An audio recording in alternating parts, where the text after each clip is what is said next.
Hey, what's up? This is Dan from PureGrainAudio.com doing an on-the-fly interview with Doug Stauer.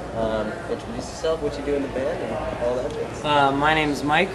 I play guitar and I do interviews currently. So, sounds the underground. How's the tour been so far? It's actually it's awesome. It's kind of weird because you would think it was the same as Ozfest, like this is the same setup, even though it's in clubs. But it's a totally different vibe. It's like it's probably the most fun summer tour that it's ever done because it still has the vibe of a club tour, but it has a lot of bands, so you have both things happening. So I don't know. I think this tour has been a lot of fun so far.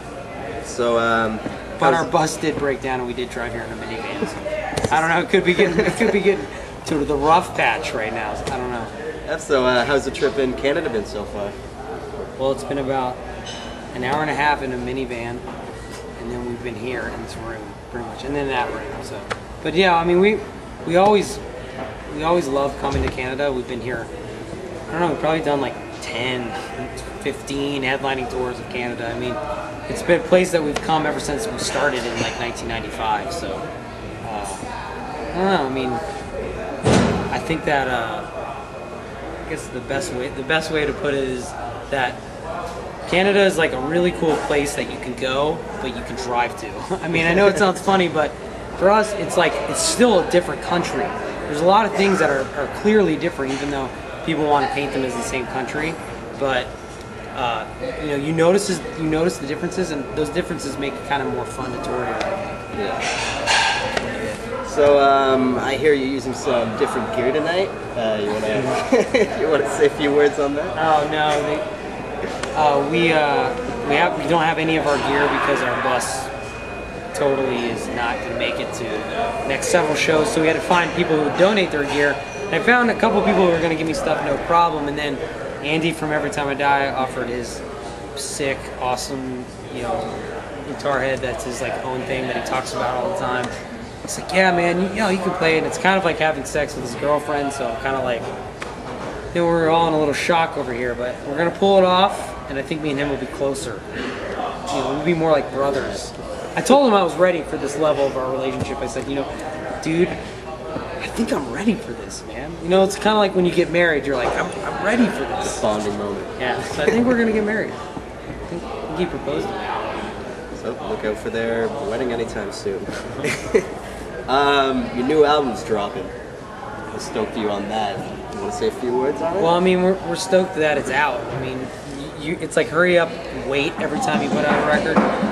And you know, as soon as we finished it, it's like you have all this energy. You're like, oh my god, this is awesome. You just released it all onto this, you know, record, and you have it. And you're like, I want to go play. And then everybody's like, oh, okay, well, it'll come out in about 4 months. And you just have to sit and wait, sit around your house, make sure all your guitars, change all your strings, do whatever it is makes you feel like you're productive, and finally you get to go. So I'm happy that we're at the finally get to go part. That's good. It seems with all your albums there's different artwork, and the artwork on this album is just absolutely sick. Who did it? Who came up with the concept for it? John Baisley Dyer. Yeah. John Dyer Baisley. I think it's John Baisley Dyer. I can't remember which one. He uses his middle name, but he did the Pig Destroyer cover. He's done record covers for Job for a Cowboy, a lot of their t-shirts that people love. He's just got a cool, he actually did the tour art for Sounds of the Underground. He's just a cool, like, he has a cool style. It's almost like, I mean, I'm sure everybody compares him to Pushead, but it's like, it's almost like kind of like a new, awesome, his own version of that. And it's cool. It's like metal, but it's good looking, you know? It's not just like some bad skull or something. So we really felt that he had a cool style, and then we just really let him go with it. He actually came up with a Emerson poem that he felt reflected the lyrics that John had sent him, and then he basically drew a picture of Emerson's poem, and that's what it is. So it's pretty cool. This is the first record we ever had that's a real thought behind what's on the cover. Usually it's like, oh, what's the guy think? You know what I mean? Metal nowadays. Any last words you want to say about Canada, about the tour, about anything? man, people always ask you that question. You don't, you know. Coming out on the fly, you know. Yeah. You gotta come up with just check out the record, and we love Canada. I prefer Harvey's over Tim Hortons, and that's all I got, man. Alright, so check out their new album coming out, and look out for a wedding, hopefully, with Andy. No. No? I think, we're gonna be low key. We're not gonna get Low key. It's not gonna be big. It won't be a big wedding. Alright, so if you're watching this, don't tell anyone. Peace.